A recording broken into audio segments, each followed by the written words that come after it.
Bienvenidos a Miércoles de Familia, un espacio donde hablamos sobre todas esas cosas que nadie te cuenta sobre la crianza en la primera infancia, sobre esos temas de familia que nos preocupan y que a veces buscamos herramientas y no sabemos dónde encontrarlas. Bienvenidos a este Miércoles de Familia, un espacio creado para acompañar a padres como tú que buscan herramientas para ayudar a sus hijos en esta etapa tan linda de la primera infancia. Porque hoy vamos a hablar de un tema que a todos nos preocupa y son los berrinches. Soy Paola Andrea Cárdenas, directora del preescolar de Los Pinos de Intizana de la sede Nayón, y hoy estoy muy contenta de poderles presentar a ustedes a una invitada muy especial. Marisabel Matamoros, ella es psicóloga, orientadora familiar y también es parte de nuestro equipo, trabaja en el preescolar de la sede del Pinar. Bienvenida Marisabel, qué gusto tenerte aquí. Qué gusto tan grande compartir este momento contigo, Paola Andrea. Para mí es un gusto y un honor hablar de ese tema tan importante que son los berrinches y, por supuesto, desde este enfoque, desde la empatía y el amor, que se tiene que enfocar así estos berrinches. Bueno, me encanta, Marisabel, porque muchas veces este es uno de los temas que realmente preocupa muchísimo a los padres, ¿no? ¿Qué hago cuando mi hijo empieza en esta etapa de los 2, 3 años y empieza a sacar su verdadero yo? Empieza a querer hacer las cosas a su manera, a querer hacer las cosas por sí mismo. Y a veces los papás no sabemos cómo manejar esto porque cuando se les dice no, empieza esa pataleta, ese grito y los papás perdemos la cabeza y no sabemos cómo manejarlos. Cuéntanos realmente desde tu experiencia como psicóloga y como madre de familia, porque también eres mamá, tienes 7 hijos, en tu experiencia, ¿qué ha sido para ti los berrinches? Bueno, primero decirles que los berrinches son situaciones completamente naturales, ¿no? Entonces no nos tenemos que preocupar tanto porque a veces realmente ese es un punto que los papis se ponen muy angustiados frente a estas situaciones, ¿no? Entonces yo creo que hay que ponerlo que es una situación natural. ¿Y por qué sucede? Básicamente porque los niños están tratando de comunicar y su falta de control y gestión emocional y también la parte de su gestión verbal todavía está en desarrollo. Por ende, muchos de estos berrinches pues se dan en base a eso, ¿no? Y también pues tenemos que tener pues claro que estas situaciones que nos pueden ir complicando y que se pueden ir subiendo de nivel, tenemos que irlas manejando, por eso es importante conocer, ¿no? Entonces, acordarnos de que es una forma de comunicación de los niños y por otra parte, también están tratando de decirnos algo. ¿Qué es lo que nos están tratando de decir? Algo que les frustra, algo que les sobrepasa o también, pues, situaciones que ellos no saben cómo manejarlas. Entonces, nosotros somos los adultos quienes tendremos que ir interpretando esas situaciones y también, pues, dándoles herramientas para que ellos puedan irlo comunicando cada vez de mejor forma. Me encanta esto, Isa, porque algo que a veces pensamos los papás cuando oímos la palabra berrinches es que únicamente los niños tienen berrinches, ¿no? Pero realmente esto que tú dijiste es, a ver, están queriendo comunicar algo. ¿Qué significa un berrinche? Es simplemente la demostración de esta frustración de no poder tener algo, de no poder decir lo que siento, ¿no? Y eso les pasa también a los adolescentes y nos pasa a los adultos, ¿no? Entonces, cuando yo converso un poco con las familias, les digo, los berrinches los tenemos todos. Lo que va cambiando es la forma como lo expresamos en la niñez, en la adolescencia y en la adultez. ¿Qué es en tu experiencia justamente esos berrinches cuando se vuelven más grandes? Cuando se vuelven esas explosiones emocionales que ves que está con berrinche el papá y el niño? ¿Por qué crees tú que sucede eso? Justamente, a ver, todos pasamos por etapas emocionales que nos pueden generar estrés, que nos pueden generar también esta angustia. Y cómo lo gestionamos es distinto, ¿no? Los niños, como les decíamos, no tenemos tanta esta facilidad para poder decir las cosas. Y pues también hay muchas situaciones que sobrepasan. A veces son cosas muy sencillas. Por ejemplo, el cansancio, por ejemplo, todo lo que es cuando tienen hambre, ¿no? Tienen hambre y pues ellos piensan, tengo hambre, pero no saben cómo decirlo, ¿no? También, por ejemplo, la sobreposición a pantallas. Cuando tienen mucho tiempo de pantallas, posteriormente después les cuesta mucho desligarse de eso. Entonces, son situaciones puntuales o a veces generalizadas que hace que los niños puedan tener estas explosiones. Como tú decías, los adolescentes también pasan, ¿no? Estos berrinches emocionales de adolescentes los conocemos, los manejamos y también los vivimos, ¿no? Porque es parte del crecimiento de los chicos. frente a un no de la mamá de la fiesta, también te va a salir esta situación. Y pues los adultos también tenemos nuestras situaciones, que a veces que el tráfico, que las situaciones, que el trabajo, que la presión, también nos generan estas situaciones que normalmente explotan, ¿no? Y es cuando es difícil de manejar. Ahora, lo importante en este momento es acordarnos de quiénes son los adultos, ¿no? ¿No? Entonces, cuando tenemos a unos niños, a veces nos ponemos a la misma altura porque pensamos que quieren ir contra nosotros, ¿no? Que el berrinche es con algo personal, ¿no? Entonces, claro, entonces el papá se pone como, pero yo no te he hecho nada, ¿por qué estás así? Y es comprender qué es lo que está sucediendo para que ese niño en ese momento se porte así, ¿no? Y después de eso, pues sabiendo que no es personal, tendré las herramientas como para poderles ir ayudando a mi hijo a decir qué tengo que hacer, ¿no? Ponerme siempre en la posición de adulto que acompaña y pues al niño permitirle el momento de expresión de esa situación que le está angustiando, pero nosotros podemos ir manejando. Ya después conversaremos, creo que, las herramientas. Me encanta. Y eso que acabas de decir para todos los papás que nos escuchan es bien importante. Siempre hay una razón detrás. Hay una necesidad que el niño está intentando comunicar. Como tú decías, Isa, ¿no? A veces puede ser mi cansancio, a veces puede ser en los niños pequeños, evidentemente, son las necesidades básicas. Tengo hambre, tengo sueño, quiero hacer algo y no lo logro todavía, esa frustración. Entonces, evidentemente, si como adultos no entendemos que atrás de esa explosión emocional hay una necesidad, vamos a querer controlar, vamos a querer que el niño haga lo que yo quiero. Y eso lo único que va a generar es más frustración en el niño y por ende que la explosión sea mayor, ¿no? Entonces me encantó algo que tú dijiste, Isa, que es bien importante, y es que no podemos perder nuestro lugar de adultos, ¿no?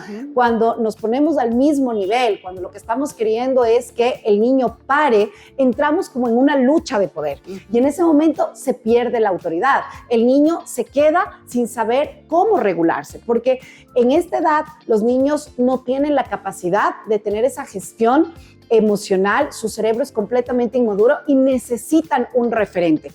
¿Qué consejo podrías darles tú a los papás para que puedan mantenerse en ese lugar de adulto, tener esa gestión emocional para poder regular a ese niño?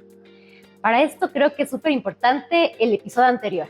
Me encantó cómo Andrea El Maluf lo manejó y te fue contando cómo hay que ir guiando a los papás también, porque estamos aprendiendo todos. Y pues justamente esta parte de ir buscando los límites, cómo tengo que expresarme como adulto, también es súper importante que nosotros vayamos conociendo y aprendiendo ciertas estrategias, ¿no? Ciertas estrategias que también nos van a ayudar.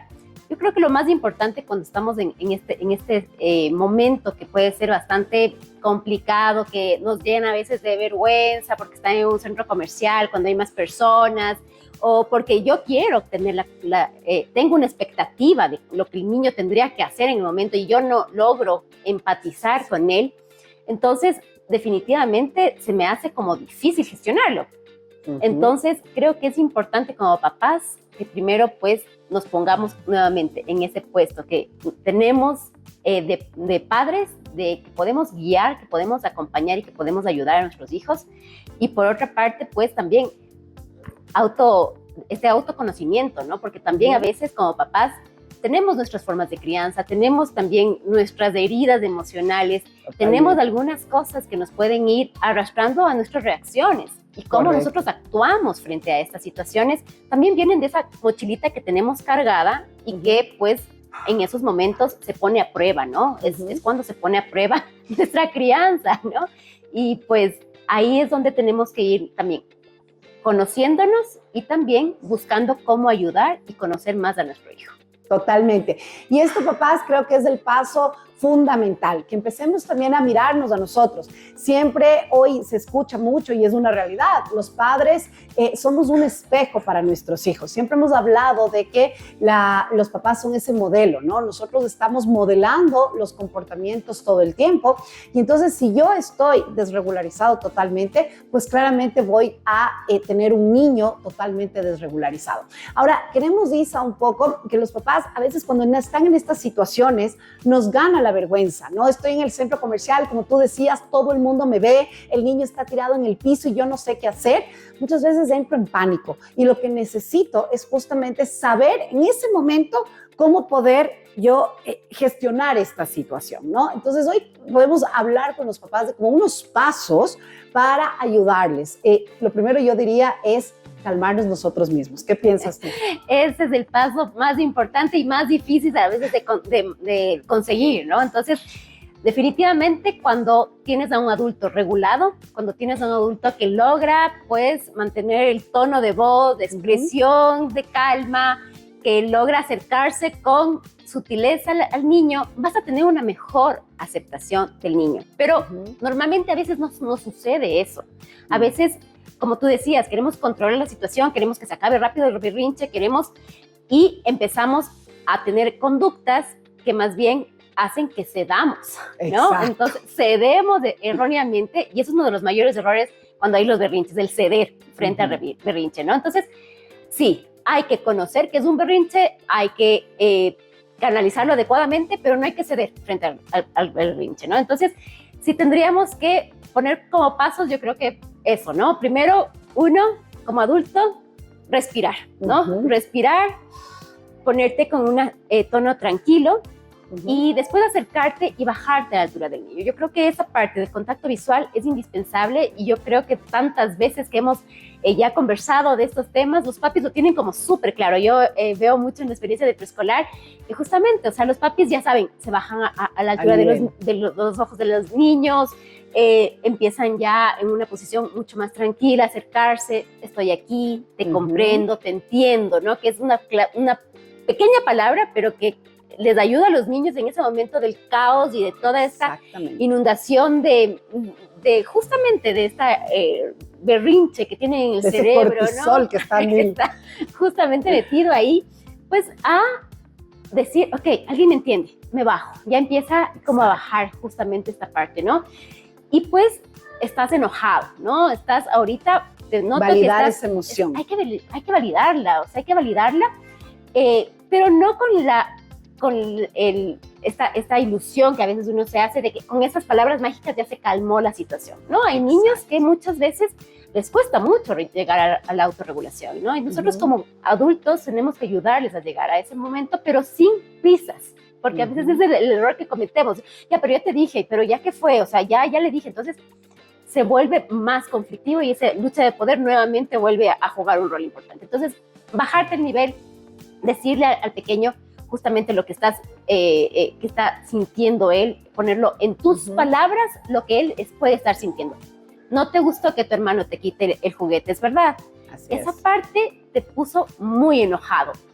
Tienes razón, pero no me quedo con el tienes razón, con el validación, sino que paso al siguiente paso. Y el siguiente paso justamente va a ser propongo una elección de situación donde él pueda sentir el control nuevamente de que él va a decidir algo, ¿no? Entonces, amor, le puedes prestar el juguete al ñaño, o quizás pueden hacer turnos. ¿Qué te parece?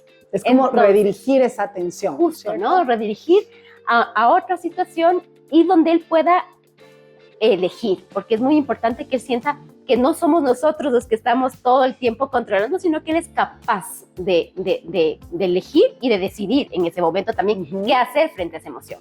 Entonces, en este momento empiezan a haber como rupturas en su pensamiento, y también empieza como a generarse otra dinámica que no es el ya, pobrecito, sí, ven, yo te ayudo, ya no pasa nada, y que lo vamos para un lado para el otro y no le ayudamos en absolutamente nada, sino que le damos una acción que es mucho más sutil, pero también muy, muy inspiradora, yo diría, para el niño, porque al final él puede ser el que vaya generando una nueva dinámica en esa situación conflictiva, ¿sí?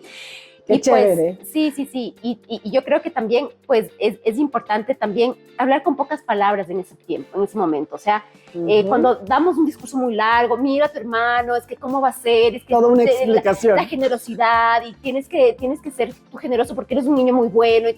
Todo eso abruma y cierra completamente el canal que nosotros podríamos haber construido. Entonces, en el momento que tú le permites y le dejas un espacio, y a veces puede tomar un tiempo, a niños que les cuesta regularse mucho y a otros menos, y habrá situaciones que tu mismo hijo que le cuesta mucho le puede costar menos, pero tenemos que ir dándoles ese espacio donde nos sienta cercanos, nos sienta ahí, acompañándoles, ¿no? Y es algo que hacemos mucho en el preescolar. Yo creo que es una de las cosas que más enseñamos desde que son chiquititos, a que se sientan acompañados en su momento, que puede ser frustrante, porque las cosas que les frustran a los niños en casa se traducen en otro lenguaje en el preescolar, claro, ¿no? O sea, no quiero ese juguete, es que dame rápido, es mi turno, ¿no? Es que quiero, es que no me sale el dibujo que a mi amigo sí le sale, es que no soy tan rápido como él. Y esas cosas, poco a poco los niños van primero aprendiéndose a ver, pero también a veces a soportarlo de diferente forma. En casa tienen a un adulto que está 100% ahí, en muchos de los casos tenemos muchos hijos únicos, entonces hay pueden compartir poco con otros niños, ¿no? Pero definitivamente son retos que tanto en casa como en el preescolar se ven, se miran y pues también se tienen que acompañar, ¿no? Entonces, en el preescolar lo que más hacemos a esta etapa es ayudarles a estas habilidades sociales a desarrollarse plenamente, ¿no? Y creo que es una de las cosas que tenemos que hacer. Me encanta, Isa, porque tú has dicho varias veces la palabra clave y creo que esa palabra es acompañar. En esta primera infancia, los niños necesitan de ese adulto corregulador. Entonces, tú nos has dado ahorita pasos súper claves que yo sé, porque también soy mamá como tú, nosotros somos mamás de varios hijos, yo tengo 6, como les decía hace un momento, Isa tiene 7. Entonces, sabemos que esto en la práctica muchas veces no es fácil. Yo lo puedo tener muy claro en la teoría y puedo decir, sí, tengo que respirar, tengo que validar su emoción, tengo que bajarme a su altura, tengo que entender lo que está sintiendo, redirigir esa atención, pero el momento de la situación me cuesta, porque es un aprendizaje, porque es algo que tenemos que ir trabajando nosotros, interiorizando. Entre más luches con tu niño, más berrinche vas a tener. Pero si aprendemos a ser ese modelo corregulador, ese niño que acompaña a ese niño que está en berrinche, porque nosotros también fuimos niños. Entonces pensemos a veces cómo te hubiera gustado que a ti te acompañen. Y eso te puede ayudar a que puedas acompañar a tu hijo desde otro lugar, ¿no? Creo que algo, Isa, en la experiencia también, que a las mamás les cuesta mucho y sobre todo a los papás que estamos haciendo este cambio de antes ese berrinche era a punta del miedo, del golpe, del castigo, y hoy por hoy es, respirar, validar su emoción, es otro lenguaje totalmente diferente. ¿Qué podemos hacer? Y dicen muchos papás, no, pero es que entonces, ¿en qué momento se genera la reflexión, no? Y algo que yo quisiera que nos compartas es, sí hay que generar esa reflexión con los niños, pero no es en el momento del berrinche, ¿no? Debe haber otro espacio para eso. ¿Qué nos puedes decir? Ese es un punto súper importante, porque yo creo que todos los pasos de acompañamiento se dan y están bastante interiorizados ya. Sí. Pero el posterior, la reflexión y donde va a ir más metido, yo creo que toda esta parte de verme a mí, el hecho de recapacitar también, reflexionar sobre esa situación, también tiene que ser guiada. También tiene que ser acompañada y también tiene que ser hecha, porque muchas veces ya se calmó y no pasa nada y al siguiente día pasará lo mismo. ¿Por qué? Porque no hemos hecho ese paso fundamental. Y ese paso fundamental va muy ligado con la voluntad. Y es ahí donde nosotros tenemos que ir buscando también cómo vamos enmarcando la voluntad del niño, cómo la vamos fortaleciendo y cómo también vamos generando en ellos pues esta capacidad de la virtud, ¿no? Porque ahí es donde los niños empiezan a ser virtuosos, porque empiezan a practicar aquello que les cuesta. No es fácil pedir disculpas, no es fácil después decir, toma, esta vez te voy a prestar mi juguete, sino que en ese momento de reflexión tenemos que proponer ideas. No tiene que ser una situación que todo el tiempo yo tenga que estar diciendo justamente esto de tienes que compartir con tu hermano. Es que es lo más importante, ¿no? El sermón que nos sale súper rápido y facilísimo. Ya dijimos, bueno, sí, hicimos autorreflexión, ya creo que está entendido, ya lo comprenderá. Sino, oye, ¿y a ti qué te pareció lo que sucedió? Exacto. Y a ti, ¿cómo te gustaría que te hubiesen dicho de lo que tú estabas tratando de decir? Y a ti, ¿qué se te ocurre que podrías hacer la siguiente vez? la próxima vez que suceda lo mismo, ¿qué crees? Y será una y otra vez, porque esto es práctica y práctica y práctica, porque es así, y así aprendemos todo. Y es igual que con la bicicleta, no vamos a dejar la bicicleta botada un ratito y decimos, bueno, ya en medio dio 3 pasos y ya sabrá andar en bicicleta. Tiene que caerse y volverse a subir y volver a intentarlo.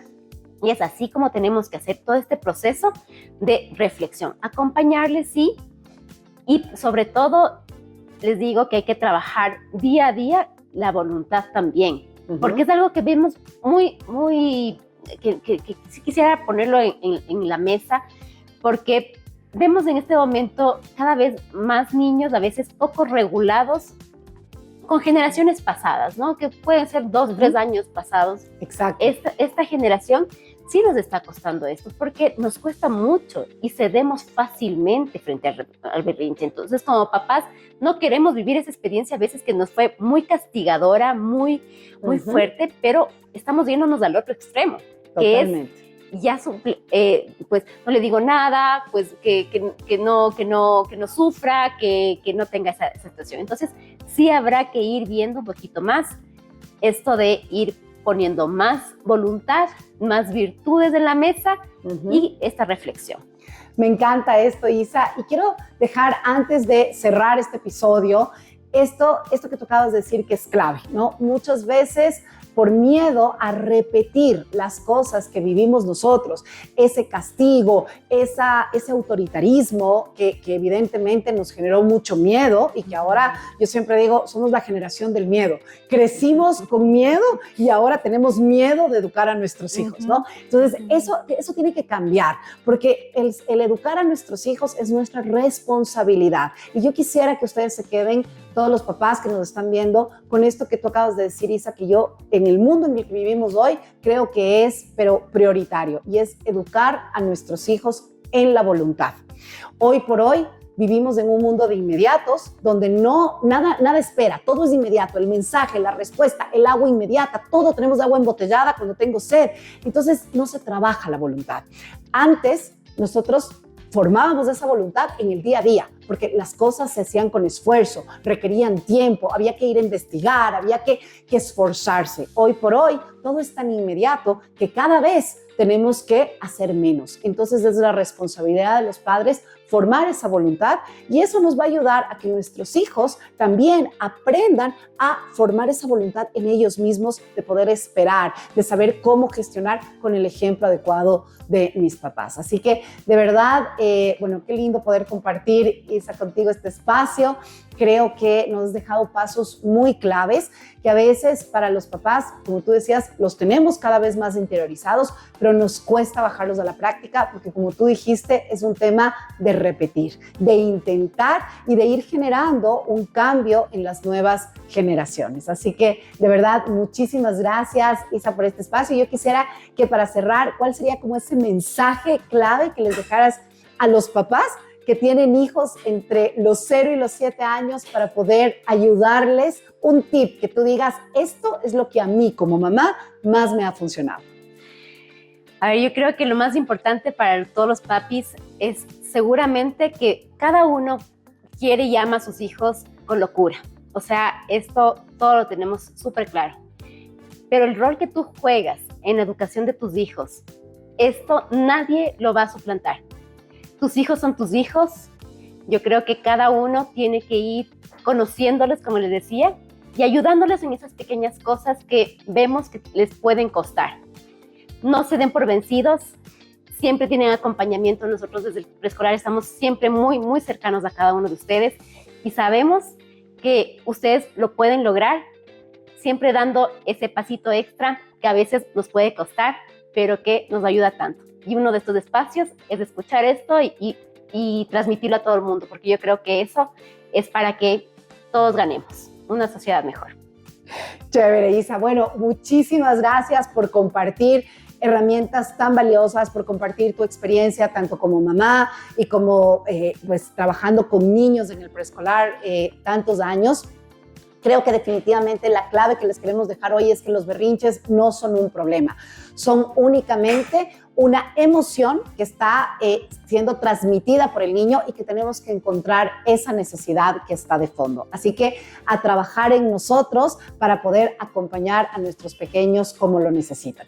Si este mensaje, si este podcast te resonó, si sientes que te ayuda en algo, ayúdanos a llegar a más familias, a poder compartir este espacio para que otras mamás y otros papás como tú pues puedan darle esa guía y ese acompañamiento a sus pequeños. Porque como tú dijiste ahorita, Isa, si nosotros cambiamos, nuestros hijos cambian y evidentemente eso va a generar un impacto en la sociedad y tendremos adultos más regulados y ese es nuestro trabajo. Así que suscríbete a nuestro canal para que puedas recibir las notificaciones. Cada semana vamos compartiendo diferentes episodios sobre temas de crianza que te van a interesar en todas las áreas para ayudar a tu pequeño a desarrollarlo plenamente. Así que estamos aquí para acompañarte y para servirte y nos vemos en el siguiente episodio.